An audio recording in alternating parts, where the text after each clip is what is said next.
Hello, wonderful people of the internet. Welcome back to another episode of Leos Labs. Is my camera off? Wait, one second. Let me just. Okay, I think that's about right. Right. So, what are we working on today? So today, I've got a lot of little updates to talk about, and then we're going to talk about the future research path, which will be about photomosaics and stuff like that. I thought I just turned this off. One second. There we go. So let's just hop into it and talk about what we're gonna do. Hey, Alcrest and anyone else who might be lurking in chat, let me just update you on what just happened. So I did try a stream about an hour ago, and that didn't work out because, right when I clicked the stream button, I looked upstairs and I realized my wife was sleeping on the couch, and it's fine. Like, she was going to wake up in 30 minutes anyway, but also she's been helping a lot with like visa stuff and all this kind of stuff. And I didn't really have the heart to wake her. And like, there were only like 4 people watching at the time. So I was like, okay, let's just close stream and come back when she's awake. She's now awake. She went back to the office. And now I'm streaming for about 3 hours until 6 o'clock p.m. when we do Taco Tuesday. And then I'll be done with the day, basically. So let me talk to you about what happened yesterday. Let me open up Zernal PP. As you guys know, I recently moved to Barcelona. I am here kind of as a family member to my wife, who is working at the University of Barcelona, something physics, something, and I have to get my visa stuff situated, right? So in Barcelona, in Spain, you need to have something called a TA. It's like a residence card. And if you don't have the residence card, you're not technically allowed to leave Spain. Rather, you are allowed to leave, but you're not able to re-enter. And so, we spent a while trying to get the TA, and we finally got the appointment 2 days ago. Yesterday? Maybe yesterday. Anyway, we got the appointment. It must have been yesterday. So we went in to get the stuff yesterday morning, and we were supposed to be back by 1 or 2. So we got back by 2 or 3, totally fine. But the big problem is that we don't actually get the card until 45 days later. And 45 days later is December 30th. The only problem with that is that, my family still hasn't met my wife yet. And my grandparents are doing well, but aren't exactly in the best health. And so, I thought the winter vacation would be a perfect time to introduce everyone to my wife, go back to the US, all this kind of stuff. And it's just kind of a weird situation where I'm not actually allowed to go home for the winter holidays. And it's totally fine, right? It's actually not a big deal. In some sense, I kind of like being alone during the winter holidays. There's something about just like getting a lot of work done on Christmas Day that like I really genuinely like. But this would have been a perfect opportunity because the whole family was together. And so in order to do this, you have to apply for an additional basically certificate that allows for you to leave before getting your TA, blah, blah, blah. This certificate means that you have to apply for another appointment at the police office. Now, the problem was the reason that our TA appointment was so late was because in order to get these appointments, you have to go through their website. And to go through the website, you have to basically keep refreshing the page all day, every day for like 3 or 4 days in order to get an appointment. And that appointment is likely to be 2 or 3 months from now. So we've been basically doing nothing but consistently refreshing that page over and over and over again, continually giving them our information, all this kind of stuff. To get an appointment that is hopefully before the dates that we would fly out. Now, look, I'll get my TA in like on January 1st-ish, something like this. And so I can just go back, get the TA, it'll be fine, and just go home some other time. But, part of the reason why why I didn't stream yesterday and I've been, struggling with just getting consistent streams is that I'm still doing some of this kind of weird visa paperwork on the side, getting everything situated, even though I've been here, about 2 months now. There's still just a lot of little things to do, and that's one of them. So more than likely I will be here over the winter break, which isn't, where I want to be. Don't get me wrong. I like being here, but I was hoping to be able to go home for the holidays, which would have been really nice. Anyway, let's talk about some other stuff to kind of lighten the mood a little bit. So, I had a discussion last stream about YouTube versus academic articles, where I made a statement. I said that it is utterly impossible for any YouTube video to come even close to the amount of entertainment that an academic article provides for me, right? Now, look, this is very personal, right? I know that it's a very unpopular opinion. Most people think the direct opposite. Most people think that academic articles are just, frankly, like, the lowest form of entertainment. But for me, like, it's tier one. It's like literally the pinnacle of entertainment that humanity has come up with up to now. It is the research paper. It's just so incredibly addicting for me. And I've been doing nothing for the past, I don't know, probably 5 days now, but reading research papers. And it's just been lovely. I gotta be honest, like, it's been a night and day shift between, like, before I left, I was just so hyper focused on getting this and that done, and it felt awful. And now it's just like I read a couple of papers and I just feel good. Like life has turned over a new leaf. It's wonderful. And it's just, it's like, people who really like playing video games, right? They get kind of on edge if they don't play games for a while. And then, if they haven't been able to play games for like a year, they're like, oh, I feel really blah, and I don't know why. It's the same thing. Like, in some sense, you could argue it's an addiction of mine towards academic papers, but I really do genuinely love reading papers. And it's kind of led me to really double down on my strategy that I had come up with maybe a few weeks ago, where I said, look, the primary purpose of my channel is not meant to teach anything. The primary purpose of my channel is to inspire people to learn and then provide them the tools to learn outside of YouTube. So, for example, the algorithm archive, for example, academic papers and stuff like this. And I think it's very important to keep going down that route because, like I just said, academic papers to me are just incredibly entertaining, and I want more people to engage with this type of research. So on that note, here's what happened. When I left about a week ago, I was very, very hyper-focused on the histogramming problem, right? Because I personally love this idea of like these, parallel methods, or these methods that are really hard to do in parallel, but are really easy to do in serial. So, for example, a parallel reduction where you add like all the elements of an array together into one element. That's actually really difficult to do in parallel. Vector addition is easy, but then we have stuff that isn't. Like, for example, transposes and stuff. And the histogram is one of those methods that's just like hard to do. It's like it's kind of like sorting and searching, where it's like this fundamental thing that a bunch of research software engineers have to do all the time, but they just bite the bullet. And I really like this idea of being able to just look into these algorithms and figure out how they tick, and hopefully doing something new that people haven't done before. Now, I had a few ideas here, one of which involved basically using a variation of something called multisort,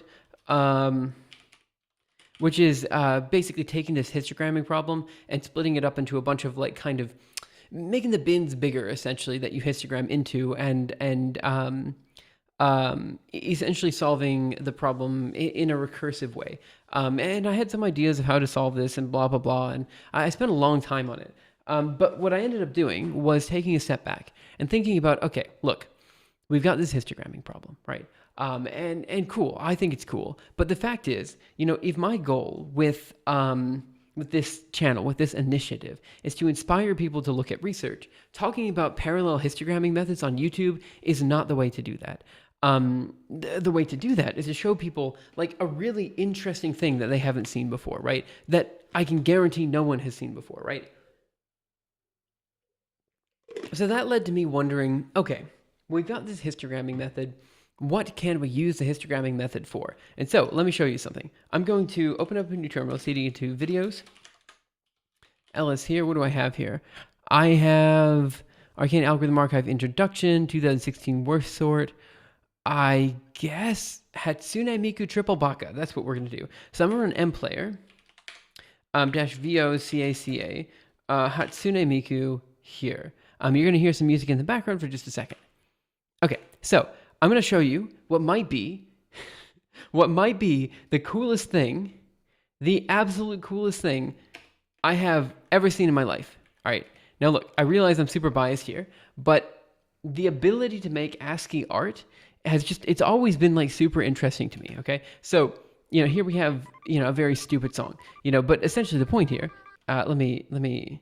I don't know how to make it so it's less annoying for you, but basically the ability to create art in ASCII has always been interesting to me. It's something I've always wanted to do. It's fundamentally reliant on histograms, and importantly, there's actually a whole bunch of interesting questions as to how to appropriately draw this art. And so I kind of wanted to just hop into it and be like, hey, how about I make like some sort of 4K ASCII art thing? And so I looked into ASCII art and I found out that there's basically two ways to do it. There's that way, which you just saw, where you basically have a bunch of different colors and you color the ASCII characters based on like what the colors are in the background. This is called a density-based approach. So we'll say ASCII art. And so the first approach here is going to be called density. And then we go down a little bit, and then we talk about structure. Okay, so the density-based approach is this guy that you have over here. But the structure-based approach is like this one. So clearly, this is a train, right? Everyone sees it as a train. But, you know, if you took an image of a train, you wouldn't exactly draw that ASCII picture, right? Like you would modify it. You'd have to modify the image of the train to fit it into the ASCII characters, right? And this brings up two interesting points. So the structure-based ASCII art is actually a more interesting form of this problem. Let's go here to A. Because what you have to do is you have to take an image, and then you have to basically map it onto ASCII pixels. So for example, if I show my hand right here, you're going to have to like modify my hand by stretching it and doing some form of shape matching onto the available ASCII symbols. This is a very difficult problem to solve. Mahdi, hey, how are you? And involves a lot of like, you know, just weird things, like stuff that we've talked about before a long time ago, like Hungarian algorithms and all this kind of stuff, right? It's a difficult problem to solve. The density-based problem is actually not too difficult of a problem to solve. This is the same problem you see in photomosaics. So you might be thinking about, you only hear the left channel. Let me fix that. Thanks for letting me know.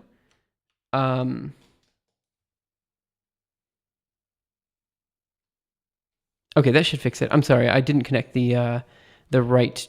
No, I didn't connect one of the channels. It might have been. Sorry about that. I only put one headphone in, so probably I only heard one. And for me, it was the right channel. Sorry. So I usually check the audio before stream, but I must have missed that. Again, I actually have to wear headphones because I can't put both headphones in at the same time. It's I don't know. It's one of those things that really, like, it makes me very paranoid not being able to hear what's around me at the same time. So I have to do like these kind of weird earbuds. But anyway, so after looking at the density version of ASCII, you know, video and stuff like that, I realized it's very closely related to photomosaics. And then I ended up reading a bunch of papers on like photomosaics, ASCII visualizations, histograms, and stuff like that. I read like, you know, probably 30 different papers in the last 5 days. I also were using just one-sided headphones. That's why I didn't notice. Right. Anyway, sorry. Thanks for catching that, by the way, Mahdi. Okay. So let's talk about this, right? So I was thinking there are a number of different things that I could do to get people interested in this type of stuff. But the truth is, you know, I was like, look, I really think a video where I'm just like, where I just show myself in the terminal, and I'm like, hey, this is me. Here's something you haven't seen before. And then I snap my fingers and I show like this really high quality ASCII visualization. I think it'd be really cool. And I would love that. That's a video that I would personally have loved, you know, probably back in high school. I think I would have found that like genuinely amazing. Some of the most amazing stuff on like probably on the platform that is YouTube.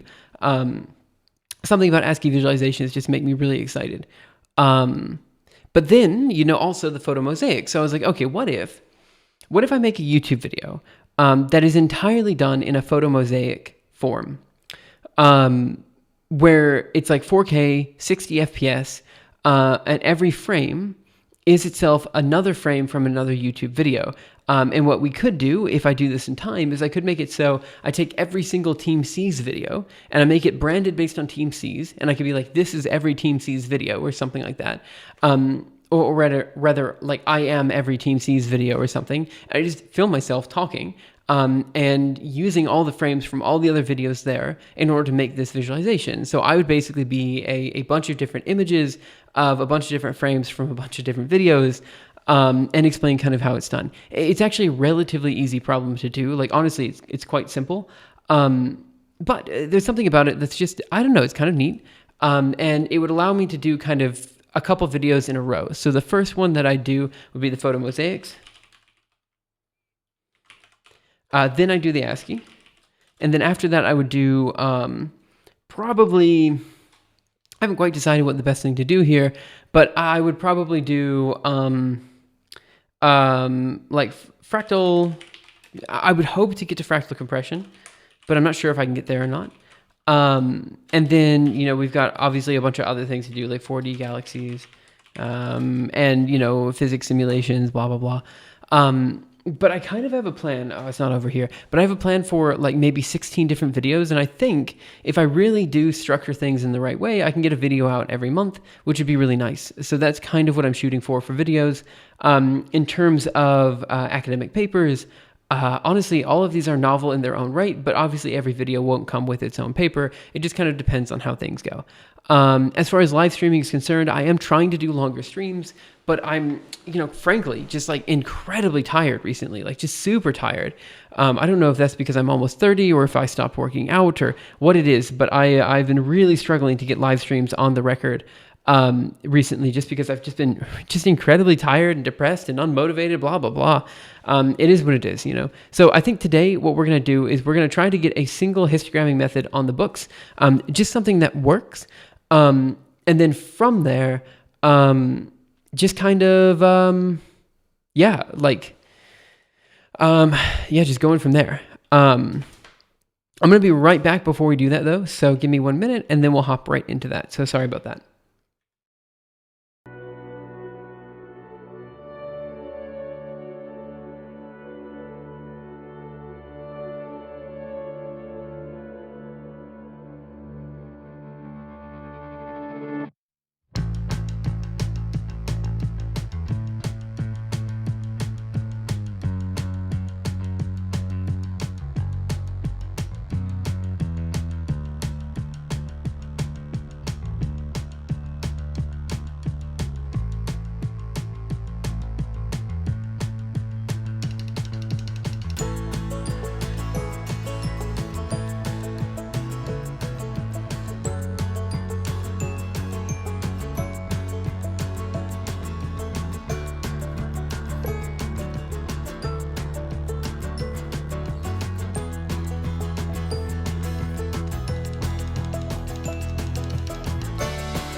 Sorry about the delay there. There were some people that went upstairs. They were trying to.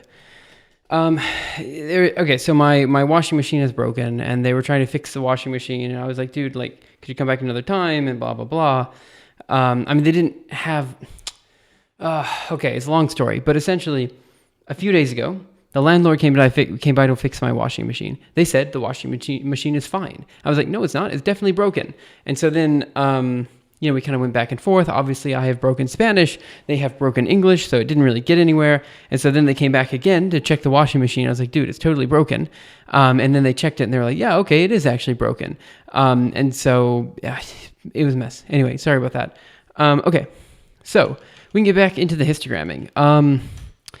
I don't really have too much to say here. I've introduced the problem a lot before, specifically last week, but essentially the project it's relatively straightforward. If you have a string of numbers, the question is how do you appropriately bin this set of numbers? So for example, we do this and that and this.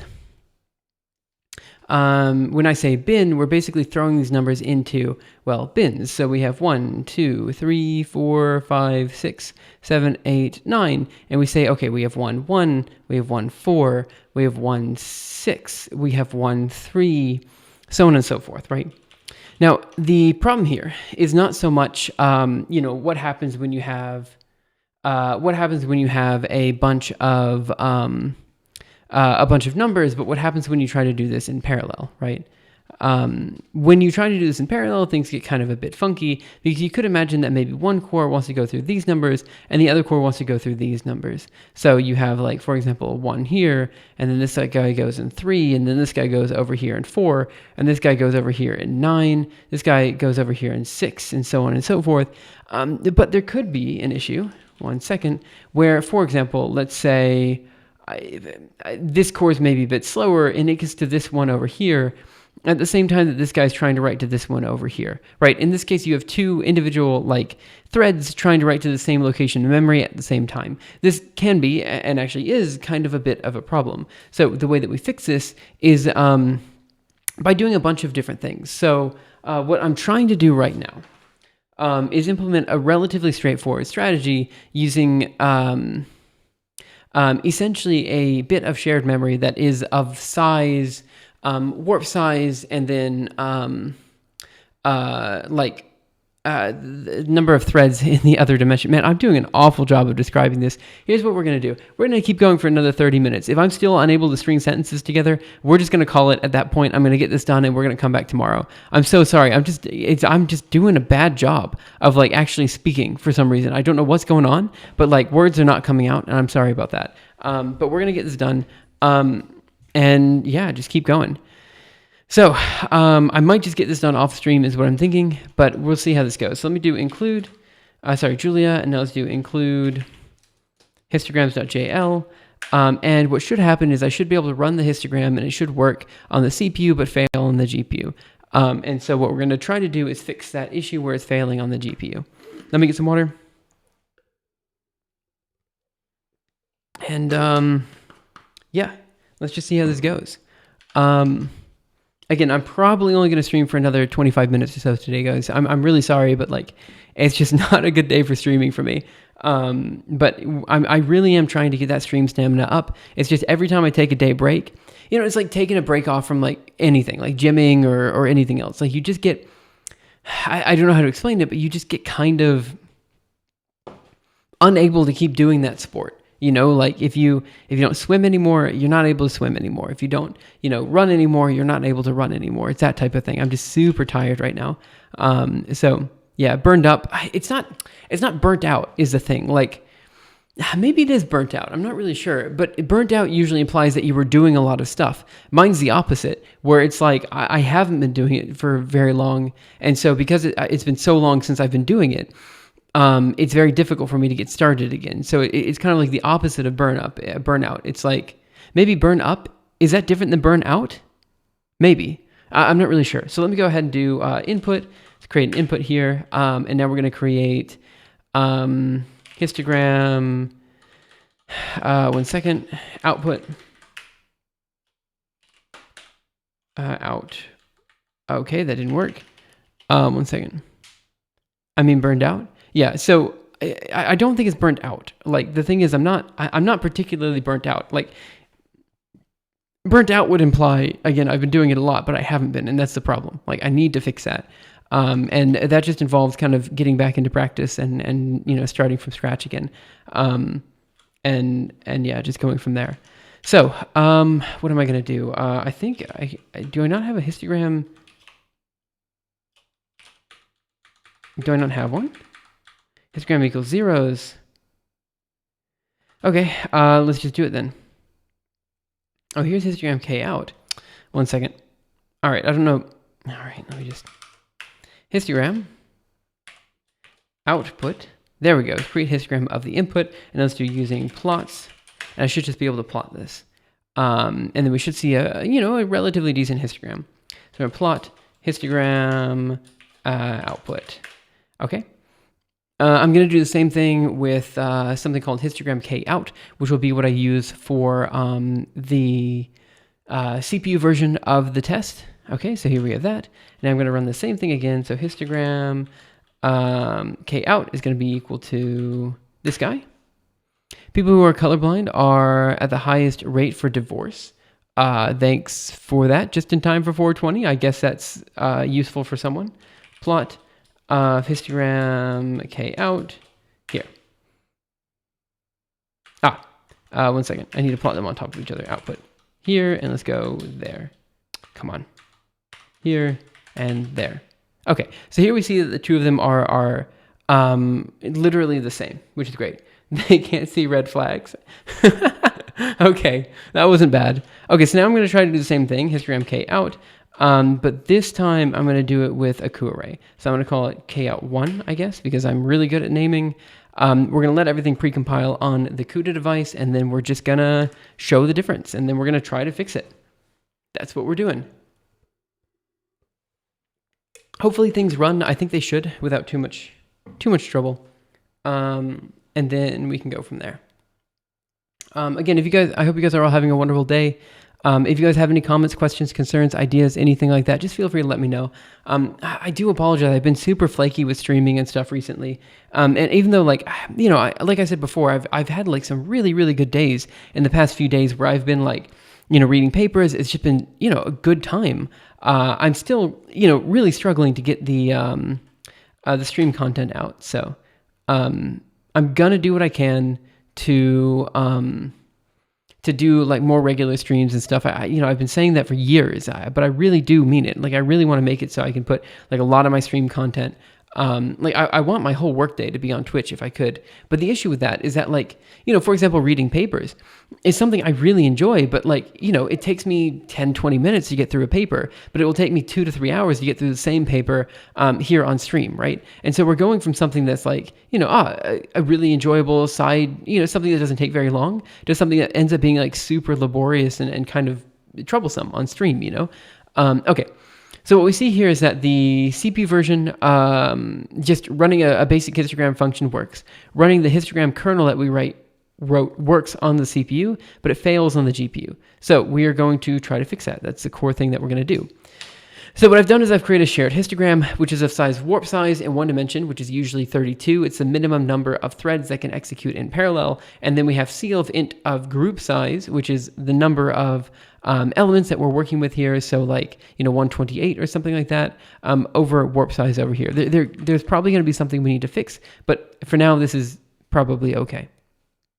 Okay, so here what we're going to do is for min element is 1 to group size of n. This is taking care of this is just in case we have like a large number of elements to account for. So for example, if your group size is 128, but you've got, up to 1000, like a maximum value of 1000 in your input string, then you're going to have to do something to account for that. Now, this isn't the, easiest way to do this, but, this line is fundamentally reliant on having a uniform distribution, which you don't always have. So, going through and figuring out what your distribution actually is could be quite useful for this, to make this faster.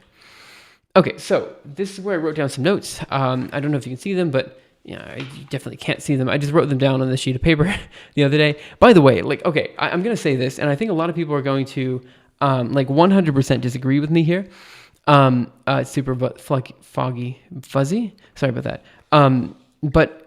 We recently bought a printer, and it's just, man, printing out papers is so much better than reading them on my tablet. Like I really did try to go digital with papers for the longest time. Like I really did try to be good and just like read everything on my tablet. But just something about having a physical paper in your hands is way easier to navigate, in terms of like retrieving papers and stuff like that. Like usually when I'm looking for papers, I can think of like, a figure, like one of these two figures. I'm like, that's the paper I'm looking for. But this figure is on like page 4 of a paper. And so the only way to find it is if I flip through papers, papers that I have, and just kind of thumb through them like this. And when I thumb through all of them, all of a sudden I see this figure. I'm like, that's the one I'm looking for. And so like for me, it's just so much easier to like navigate through files and stuff. What about e-ink paper? So yeah, papers and books are way nicer to read than on screen. What about e-inker? E-ink paper. See, this is what I was saying. I can't speak today. The e-ink is fine on my eyes. It's not a big deal. But the main thing is I do so much. Let me be right back and show you some of the papers I've been reading recently, and you'll see immediately what the problem is with e-ink papers. Give me 1 second.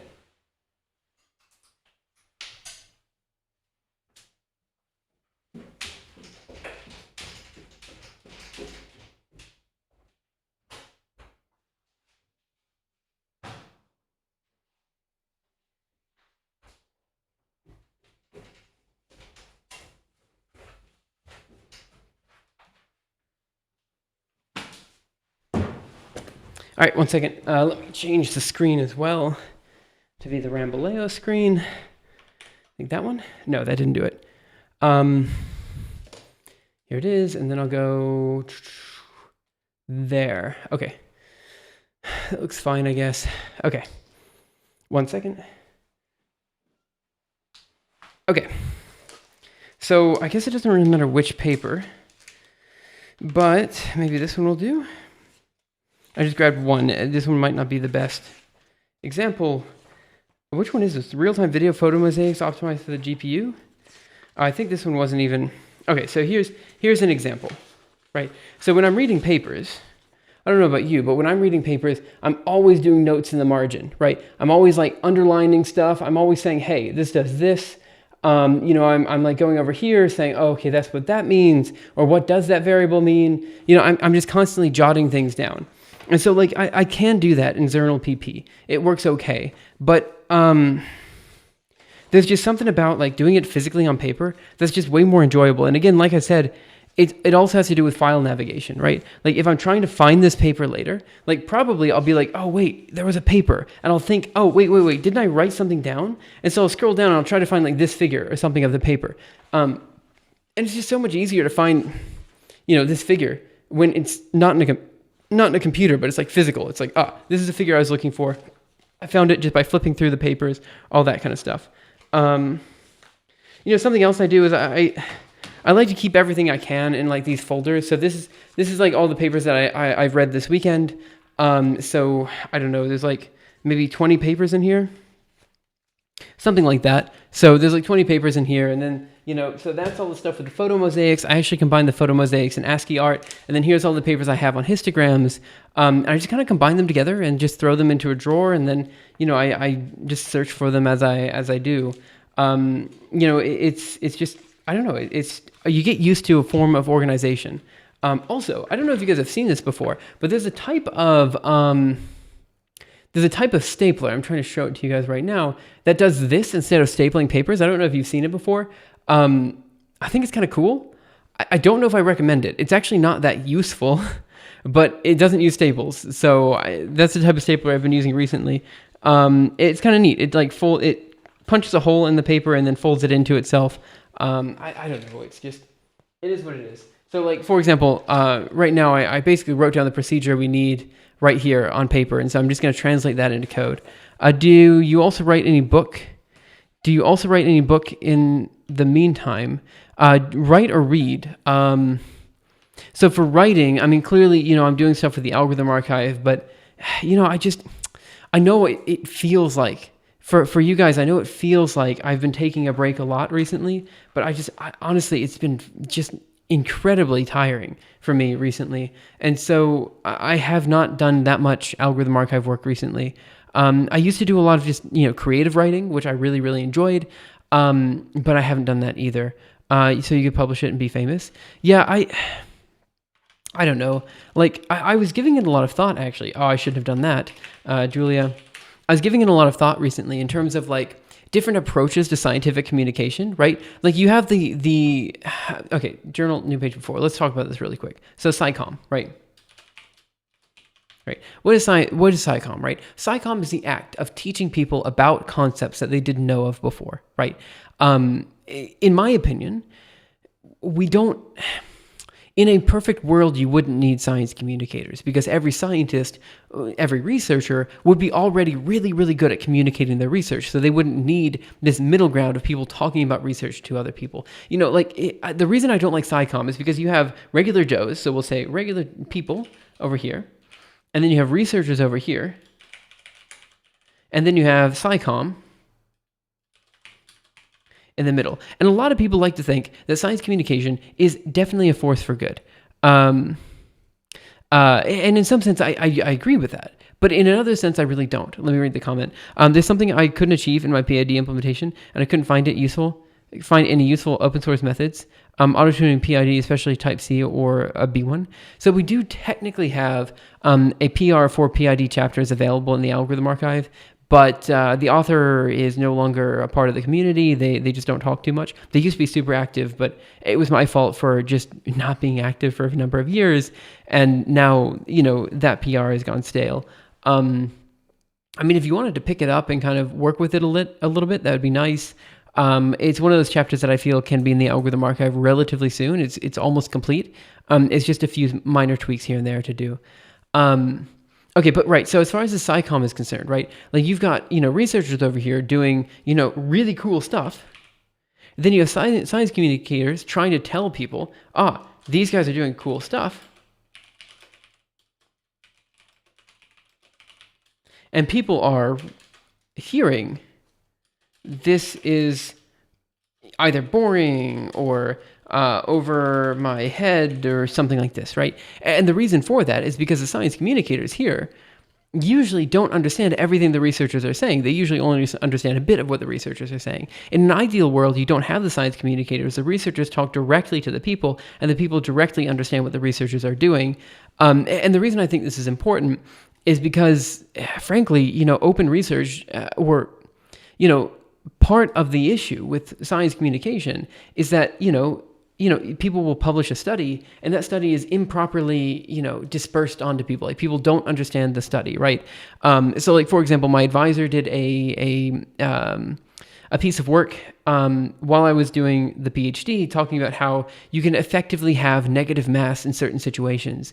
But because of the way it was paraded around, there were a lot of crackpot people who were like, oh, negative mass, this means that my theory is true, blah, blah, blah, blah, blah. But, the point is that this is just improperly communicated to people, right?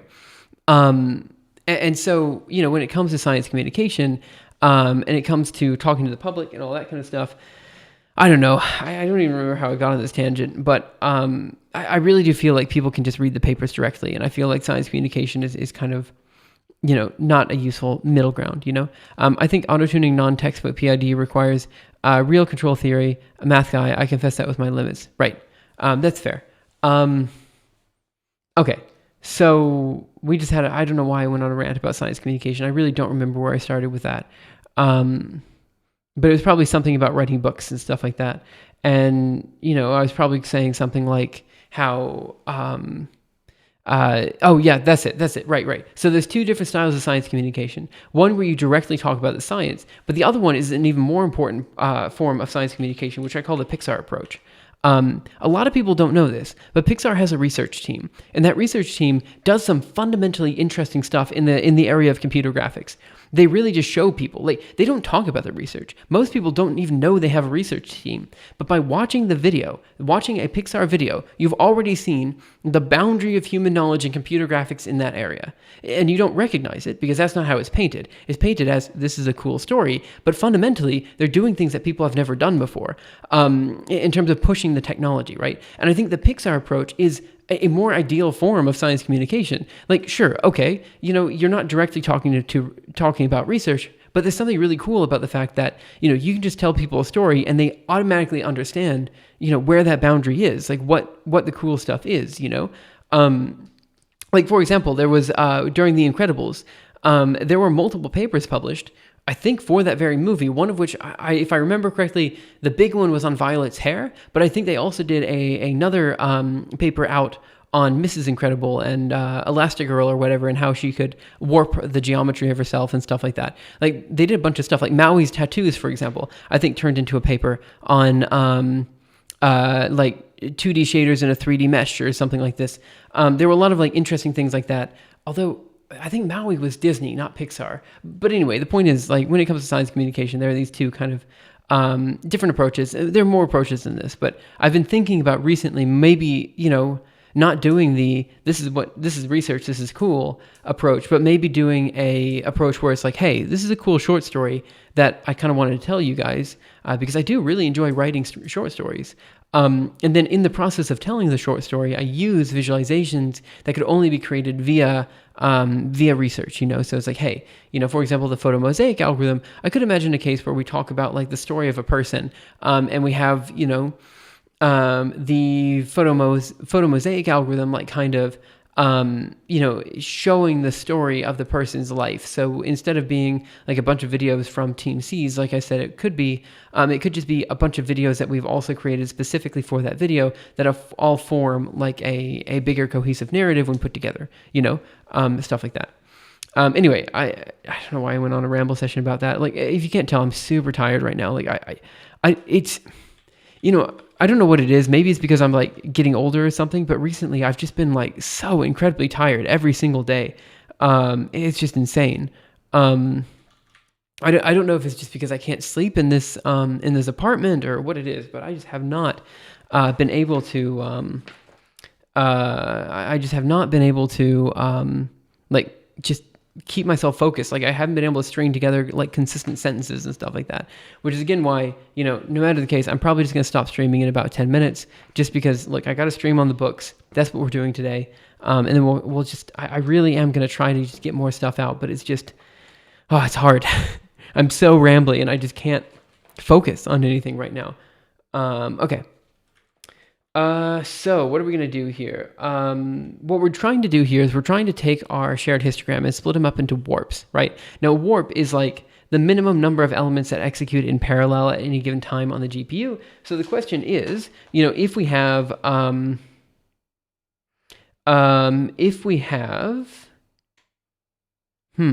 eat more sun, probably. I noticed that too when I notch the sun and eat vitamin C. Yeah, I don't know if it's sun. I actually can't stand the sun. I genuinely hate it. Like, everyone else loves sunny days, but I hate sunny days. They're the worst. You just get hot and sweaty. You can't see anything. Like, rainy days are preferred. But also, I go outside most days. I'm in Barcelona. It's not like it's raining that much. There's sun right here shining on me right now. It's not like I'm without sun, There's like a glass ceiling which leads onto a window over here. So I mean, I'm not saying that I'm like outside all the time, but like it's not like I don't see any sunlight. I think the truth is I just kind of stopped working out recently, and I'm just having a lot of trouble getting back into it. And that's causing me to just be incredibly physically drained, like all the time. Like I don't know how. Like, looking back at where I was during the PhD, I was like, I get up at 5 o'clock a.m. No, I get up at 4:30 a.m. I'd do a 2-hour live stream. I'd go to the gym for an hour, sometimes longer. I'd go to work for 8 hours, 9 hours a day. I'd come home every day, Sunday through Saturday. I'd do the same thing. And then I'd get home, I'd read papers. I just was constantly working, and I enjoyed it. Like, sure, I got frustrated at times, specifically when I had to do a lot of physics research that I didn't really appreciate, but I enjoyed it. Like, I really did like that time in my life. And now I'm just so far from that. It's like, man, like, how do I get back to that?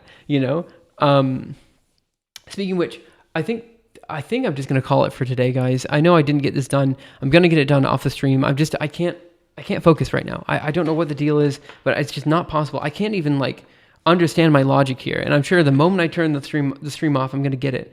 But also, like, I'm I'm not able to form coherent. I'm not able to form coherent sentences or anything. It's just not happening today, guys. I'm sorry about that.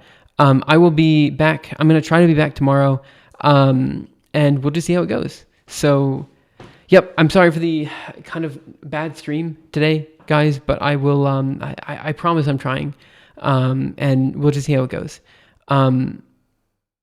Right. So thanks. I'll see you guys later.